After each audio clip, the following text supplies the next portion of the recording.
Welcome to today's lecture on energy balances using psychrometric charts. In the last lecture, we looked at what psychrometric charts are. Briefly, these are cross plotted charts where you can get information about different parameters for a gas vapor mixture. The most common gas vapor mixture which is usually looked at is air water vapor mixture. We looked at what information can be obtained from these psychrometric charts in the previous lecture. Today, we will try to use the values which we can obtain from these charts to perform simple energy balance calculations. We have two example problems which will help us illustrate how these charts can be used for performing energy balances and how we can actually get enthalpy values directly from these charts while we perform energy balance calculations. Here is the example. Wet wood chips are dried using a continuous rotary dryer at 1 atmosphere. The chips enter at 19 degrees Celsius with 40% moisture and must leave with less than 15% moisture. Hot air is fed to the dryer at a rate of 11.6 meter cube STP per kilogram wet chips. As it is cumbersome to measure the moisture content of the exiting wood, wet and dry bulb temperatures of the inlet and outlet air streams are measured and the moisture content of the wood chips is measured by material balance. During operation, the inlet dry bulb temperature is 100 degrees Celsius and the wet bulb temperature is low enough that the moisture content in the air inlet may be neglected. The dry and the wet bulb temperatures of the outlet air are measured to be 38 degrees Celsius and 29 degrees Celsius respectively. You are asked to calculate the specific enthalpy and absolute humidity of the outlet air stream. You are also asked to calculate the mass of water exiting with air per kilogram of wet chips fed. You can assume that molecular weight of dry air is 29 grams per mole. You are also asked to calculate the moisture content in the exiting wood chips and check if it has been dried as per the requirement. So, if the unit is operating adiabatically and Cp of wood chips is 2.1 kilojoules per kilogram degree Celsius, what is the exit temperature of the wood chips? Now, this is a problem which is a very practical problem, because as they have said, measuring the moisture content in a wood chip would be very tedious. You would have to perform some analytical techniques which would be very tedious and you would actually take a lot of time performing these experiments. Instead, by measuring the dry and wet bulb temperature, you can actually identify how much moisture is present in the air which is leaving the system. Thereby, you can actually perform simple material balance calculations to identify the moisture content in the wood chips and confirm if it meets the specification, which is that it should be dried at to less than 15% moisture. So, what you have here is the wood chips are entering from one side and dry air is entering from the other side. So, the flow chart for this process would look like this. You have wet wood chips, let us say 1 kilogram of wet wood chips entering at 19 degrees Celsius and the composition is given as 0.4 kilograms of water liquid and the other is 60% is dry chips, which I am just representing as DC. And you have inlet air which is shown here. So, the inlet air here is coming in as 11.6 meter cube STP. As I have mentioned in one of the earlier lectures, STP does not mean that the air is coming in at STP, but this is just a way to measure volumetric flow rate and molar flow rate for gases. So, if the gas were at STP conditions, the volume would have been this. So, using this we can convert the volume given to the number of moles, from where we can convert it to the mass, because the psychrometric chart gives all the information in terms of masses. So, we will be using this value and converting it into mass so that it can actually be used for performing the calculations. So, it is also given that the dry bulb temperature of the inlet gas is 100 degrees Celsius, which is given here, and it is coming in at 100 degrees Celsius. It is leaving at 38 degrees Celsius, but the wet bulb temperature has now become 29 degrees Celsius, whereas here it has been told that the wet bulb temperature is low enough that we can actually ignore the moisture content. So, what we can assume is whatever is coming in through the inlet air is pure air which does not contain any water, so or dry air, bone dry air which is entering. So as you see, the wet bulb temperature and the dry bulb temperature are close enough, indicating that there is a high amount of moisture present in the outlet air stream. So you have an inlet wet chip which is coming with 40% moisture content, and it would be leaving with some amount of water, and we do not know at what temperature it is leaving the system. So we need to now calculate all this information which is required from the problem. How do we go about doing this? So let us first take the psychrometric chart. So this is the psychrometric chart for SI units. So as you see here, you have all the SI units listed in terms of the temperature is listed in terms of SI units, and you have the moisture content and so on. Now what information do we have from the problem? We know that the air which is coming in is dry air entering at 100 degrees Celsius. So for dry air we do not need to use the psychrometric chart. However, we have air which is exiting, which is a moist air which contains air water vapor mixture. So now for information for this exit air can be obtained from this psychrometric chart. Let us see what information we can obtain. We know that the dry bulb temperature is 38 degrees Celsius. So we will mark this on this chart, which is 38 degrees Celsius is here, and from this dry bulb temperature of 38 degrees Celsius we can draw a straight line where depending on the relative humidity the point of interest has to be identified. So this is the line on which the point of interest would lie. However, we do not have the relative humidity given to us. Instead what has been given is the wet bulb temperature. The wet bulb temperature has been given as 29 degrees Celsius, which is here. So once we identify the wet bulb temperature as 29 degrees Celsius, we can again draw a line straight all the way up to the saturation curve. So once we do this, we can draw a line parallel to the slanting axis which are there and identify at what point it intersects. So this point is the point of interest. So why we do this is, if we were given relative humidity, what we would have done is we would have drawn this line up to the curve for relative humidity, and from there we would have identified the wet bulb temperature using this slanting line and then dropping back down to the temperature at which the wet bulb temperature can be identified. So or we can also do this where we identify the temperature on the wet bulb or saturation temperature curve, which is the 100% saturation curve seen here, and from there we could draw a line which is parallel to these slanting lines. So the point of intersection for these two lines is the point of interest.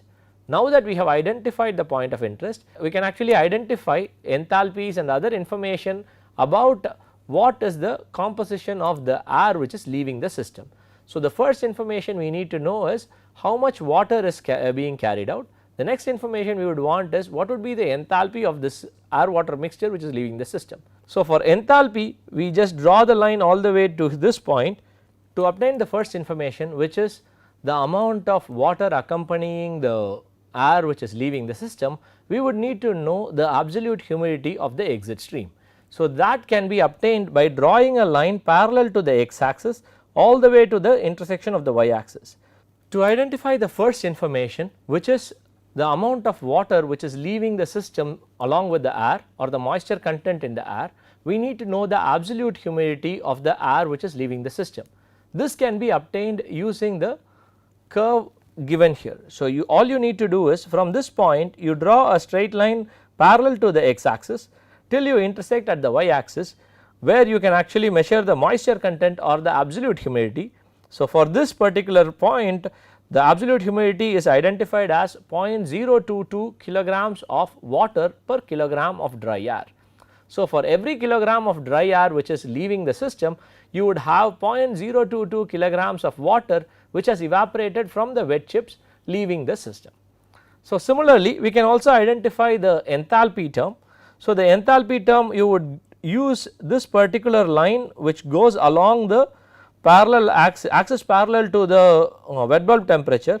You go all the way to the enthalpy at saturation curve, where you can identify what the enthalpy at saturation is, and to this you would have to use the enthalpy deviation, and the sum of this value you get plus the enthalpy deviation would give you the actual enthalpy of air water mixture at this point. So, the curves which you see here are the minus 0.4 curve and the minus 0.6 curve. So, this value, this point lies in between these two enthalpy deviations. So, we can identify the enthalpy deviation for this point as 0.048. So, using interpolation we have identified this as 0.048, and at this point it is 95.2. So, using these two values we can calculate the enthalpy of the outlet gas stream as 94.72 kilojoules per kilogram of dry air. So, with this we got all the information we need for performing calculations using the psychrometric chart. Now, let us go ahead and perform the regular material and energy balance calculations. Before we start performing the material and energy balance calculations, the first information we need is the mass of air which is entering into the system. So, we know that 11.6 meter cube at STP air is entering into the system. So, this is the volume. We need to convert this volume into mass. So, we can convert the volume to number of moles using ideal gas law. So, based on the latest definition by IUPAC for STP, we know that 1 kilomole of any ideal gas occupies 23.6442 meter cube, or 1 mole actually occupies 23.6442 liters. So, using this we can convert the mass to kilomole, the volume to kilomoles. Once we have the number of moles of air entering, we can convert it to the mass of air using the average molecular weight of air, which has been given as 29 grams per mole. So, now let us do that. So, the mass of air entering, which is M1A, equals 11.6 meter cube STP times 1 kilomole divided by 23.6442 meter cube times 29 kilograms per kilomole. So, this gets converted to mass, and we can calculate the mass of air entering as 14.23 kilograms. So, this is the mass of dry air which is entering at 100 degrees Celsius into the system. So, based on simple material balance, we know that the same amount of air would be leaving the system. So, M1A equals M2A. So, the mass of air leaving, the pure dry air leaving the system would still be the same. However, we need to calculate the mass of water which is leaving the system along with the air, which is M2W. So, we know that the absolute humidity for the air water mixture leaving the system is 0.022 kilograms of water per kilogram of dry air. So, this is the absolute humidity of the exit stream, which is outlet air. So, the outlet air stream has this absolute humidity. So, we know the mass of dry air which is entering and leaving the system, and we know the amount of water present per kilogram of dry air in the outlet air stream, which means water in the outlet air stream would be equal to 0.022 times 14.23 kilograms, which would be roughly equal to, this is equal to 0.313 kilograms of water. So, 0.313 kilograms of water leaves with the air. So, we know that 40% of the mass of the wet chips which was coming in was water. So, now using that we know 400 grams or 0.4 kilograms of water is entering into the system, and of which 0.313 is leaving with the outlet air.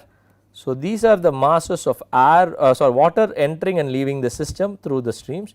So, now we can write a water balance. So, the water balance would be input equals output. So, input is 0.4 and output basically has two streams. One is the 0.313 kilograms leaving through the outlet air, and the rest is leaving through the drier chips which are leaving. So, now the wood chips which are leaving. So, this would be 0.313 plus M3W. So, therefore, M3W equals 0.087 kilograms. So, what we have now is the wood chips which are leaving the system contain 0.087 kilograms. We need to first identify whether this is meets the required specification. We were told that the chips which are leaving should have less than 15% moisture. Let us see if that holds good. So, what we have is the moisture content is equal to, so the moisture content would be 0.087 divided by 0.6 plus 0.087 times 100, and this value is equal to 12.7%. So, this 12.7% is less than the required specification, which is 15% moisture. So, we would have the drier wood chips which are leaving the system. The dried chips contain less than 15% moisture, and the equipment has been designed as per the required specifications. For the next part of the problem, we are asked to identify the temperature at which the wood chips would be leaving. So, for identifying that, we would have to perform energy balance calculations. So, here all the required material balances have been done. So, we will start with identifying what the equation would be. So, this is an open system, which means the general energy balance equation would have enthalpy instead of internal energy. So, the equation would be Q dot minus Ws dot equals delta H dot plus delta Ek dot plus delta Ep dot. So, since it has been shown that there is no moving parts and kinetic and potential energies are 0, the equation simplifies to Q dot equals delta H dot, and as the system is operating under adiabatic conditions, Q dot also goes to 0, giving you delta H dot equals 0. Since the flow rates are not given and only masses are given, we can write this as delta H equals 0. So, we can use this equation to perform calculations and identify the temperature of the exit stream. So, let us start writing the enthalpy table, before which we will have to identify the reference states. So, here since we are using the data from the psychrometric charts for the enthalpy of the exit stream, which is outlet air, we should use the reference states from the psychrometric chart only. So, the reference state for dry air and water vapor would be dry air and water liquid at 0 degree Celsius, and I have also used dry chips at 0 degree Celsius. You could use it at different temperatures as well. This would mean that the reference states are dry air, water liquid and dry chips at 0 degree Celsius. This is the reference state we have used. So, the table would be air, water liquid and dry chips. So, we are not accounting for water vapor separately, because the air which we are accounting for is not dry air which we are accounting for, it is air which is coming in and leaving. So, the inlet air does not contain water or any moisture, however, the outlet air contains the moisture. So, this air accounts for water vapor which is leaving the system. So, we do not have to explicitly write water vapor while we are performing the calculations. So, we now have to have the M in, H cap in and M out and H cap out. So, mass of air entering in is 14.23 kilograms, water liquid entering along with the wet chips is 0.4 kilograms and dry chip is 0.6 kilograms. The mass of dry chip does not change, it still remains 0.6. Mass of water liquid leaving with the chips, wood chips would be 0.087 based on the material balance calculations. Now, for performing energy balance calculations, we also need to identify the mass of air which is leaving the system. This value would again have to be written in terms of mass of dry air, because the enthalpy value we get from the psychrometric chart is given as kilojoules per kilogram of dry air, it is not given as kilojoules per kilogram of humid air. So, we will write the mass of dry air here also, which means this would also be 14.23, and let us identify which enthalpies have to be calculated. Since the reference states are at 0 degree Celsius and none of the inlet and outlet conditions are actually at 0 degree Celsius, we have to calculate all these enthalpies H1 cap, H2 cap, H3 cap, H4 cap, H5 cap and H6 cap. So, now let us see if we can find out the enthalpy values for all these specific enthalpies.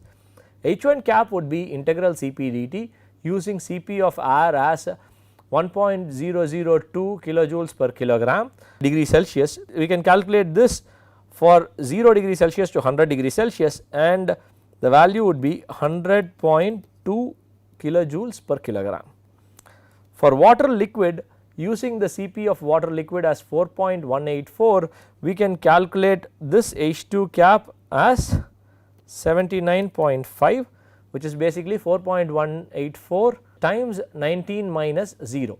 So, 19 being the temperature of the water coming in and 0 being the reference state. So, similarly for the H3 cap, we can use the Cp of wood chips, which has been given as 2.1 kilojoules per kilogram degree Celsius, and we would be able to get this value as 39.9 kilojoules per kilogram. So, for the outlet streams, we do not know the temperature for the wood chips and water liquid. So, we will just use temperature, final temperature as T, and initial temperature based on the reference state is 0, and because of this it will just be Cp times T, 4.184 T for water liquid and 2.1 T for the dry chips which are leaving. Now, this H4 cap, where do we get this H4 cap? So, this is the value which we obtained from the psychrometric chart. So, the psychrometric chart gave us the value for this air water mixture which is leaving through as the outlet air, and this was identified to be 94.72.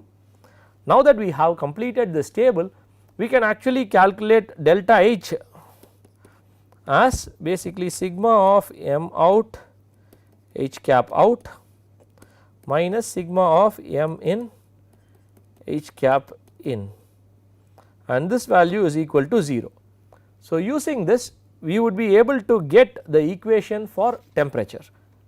14.23 times 94.72 plus 0.087 times 4.184 T plus 0.6 times 2.1 T, this is the total enthalpy of the outlet streams, minus the total enthalpy of the inlet streams, which would be 14.23 times 100.2 plus 0.4 times 79.5 plus 0.6 times 39.9 equals 0.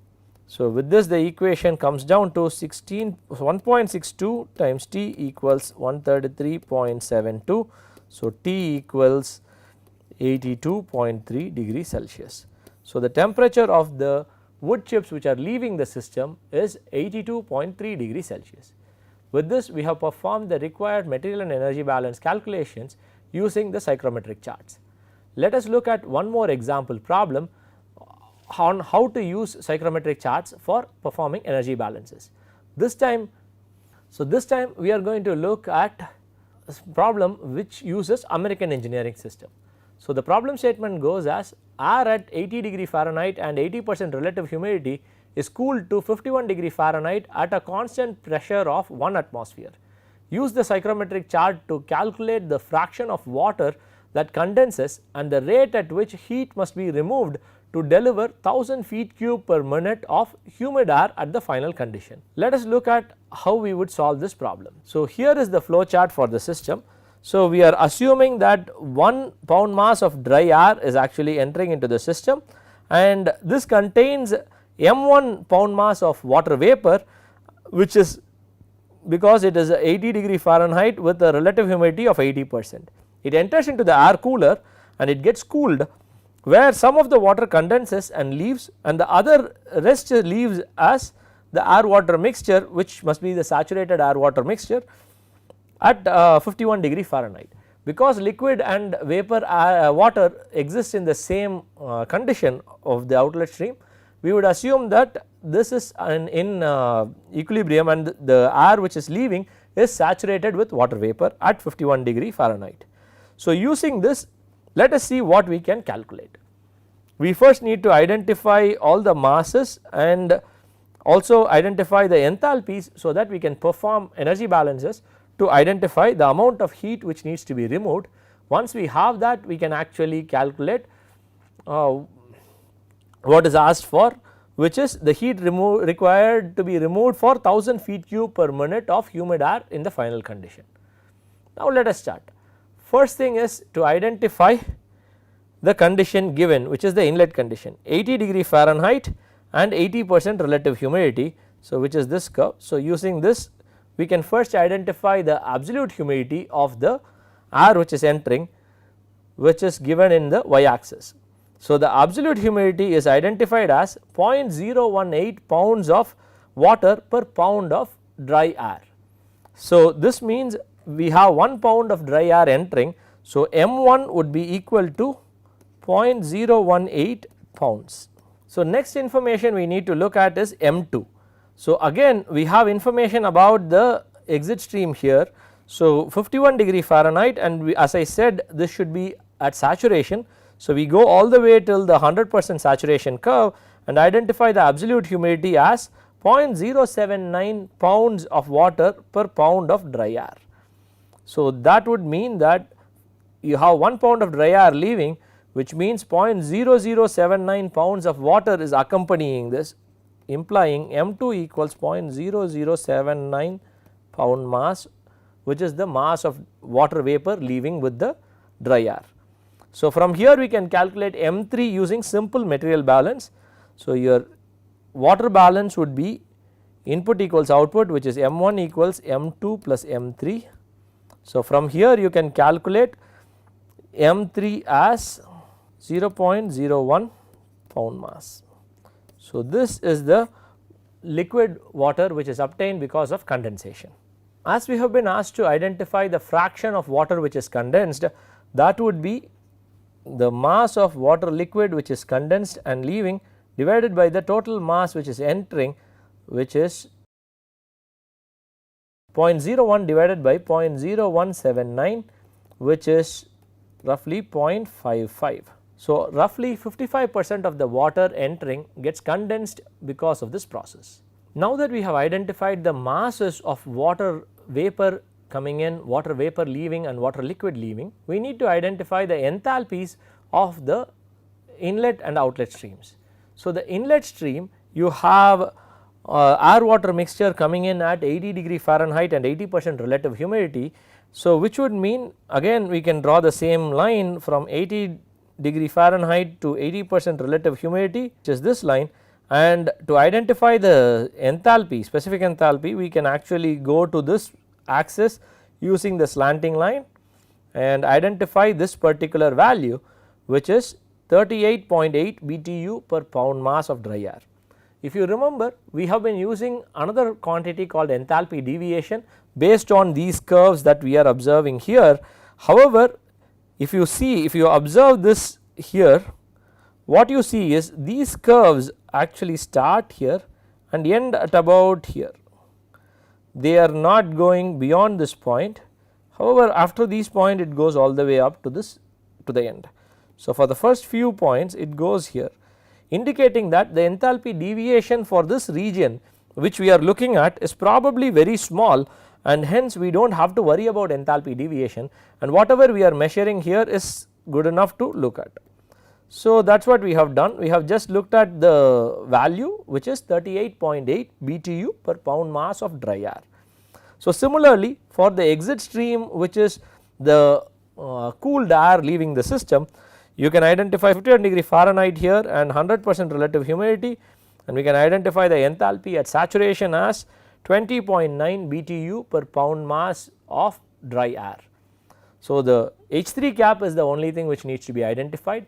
H3 cap can be identified directly because it is liquid water, and we know the Cp value for liquid water, which would be 1 BTU per pound mass degree Fahrenheit, and from there you can actually calculate the enthalpy change as H3 cap equals Cp, which is 1 BTU per pound mass degree Fahrenheit times 51 minus 32, which is equal to 19 BTU per pound mass of water. So why did I use 51 to 32 as the range? So the reference state for the psychrometric chart in American engineering system is air and water liquid at 32 degrees Fahrenheit. So, the enthalpy which we calculate has to be from this reference state to the final condition, which is 51 degree Fahrenheit. So, it is 51 minus 32 which is being used, and the value we have is 19 BTU per pound of water. Now that we have all the masses and enthalpies for the inlet and the outlet streams, we can perform energy balance calculations so that we can get the amount of heat that needs to be removed, or Q. So, how do we do that?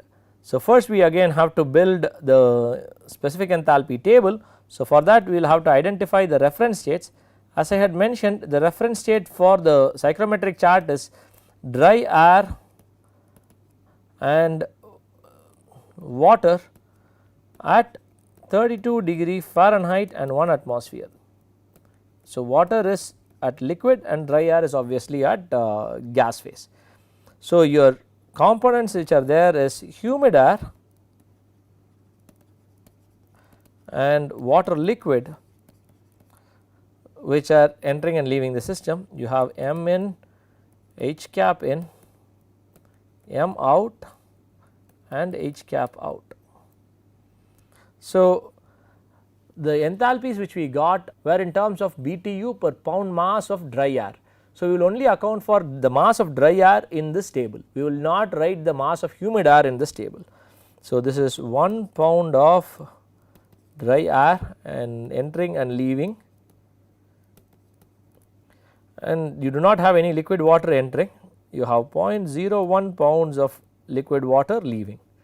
So, using the calculations which we have already done for the psychrometric charts, we can fill the enthalpy table where this H1 cap would be 38.8 BTU per pound mass of dry air, this would be 20.9 pound BTU per pound mass of dry air, and this value would be 19 BTU per pound mass of dry air pound mass of water. So, now using this table we can calculate the delta H value. Delta H would be 20.9 times 1 plus 19 times 0.01 minus 38.8 times 1. So, this value is minus 17.7 BTU. So, fitting this back into the general energy balance equation, you would have Q equals delta H, which equals minus 17.7 BTU. So, the amount of heat that needs to be removed would be 17.7 BTU. The problem asks us to identify how much of heat needs to be removed for producing 1000 feet cube of humid air. So, we know the mass of dry air which is leaving the system, however, we do not have the volume of humid air which is leaving the system directly. So, that we can identify using the humid volume data. So, the exit stream is at 51 degree Fahrenheit and 100% relative humidity. So, the humid volume can be identified using a line drawn parallel to these slanting lines which you are seeing here, and using that you would have the humid volume for the air water mixture which you are having is roughly 13 feet cube per pound mass of dry air. So, there is 13 feet cube of humid air which is leaving the system. Now that we have this value, we need to identify how much heat needs to be removed for 1000 feet cube of humid air to be produced. So, what we have is 17.7 BTU should be removed to produce 13 feet cube of humid air. So, now we want to produce 1000 feet cube. So, how much heat needs to be removed?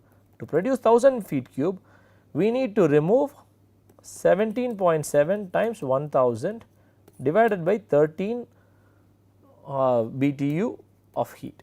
So, this value is Q that needs to be removed would be, so this the amount of heat that needs to be removed would be roughly 1361 BTU. So, Q would be negative because you are removing heat. So, this is the heat being removed. As the flow rate has been given, Q dot would be this BTU per minute. We want to produce 1000 feet cube per minute of humid air leaving the system. So, the amount of heat, the rate at which the heat needs to be removed would be 1361 BTU per minute. So, with this we have performed a couple of example problems to illustrate how psychrometric charts can be used for performing material and energy balance calculations, where you have the air water mixture as one of the components in the system. So, in the next lecture we will look at a different concept, which is the mixing and solution. Thank you.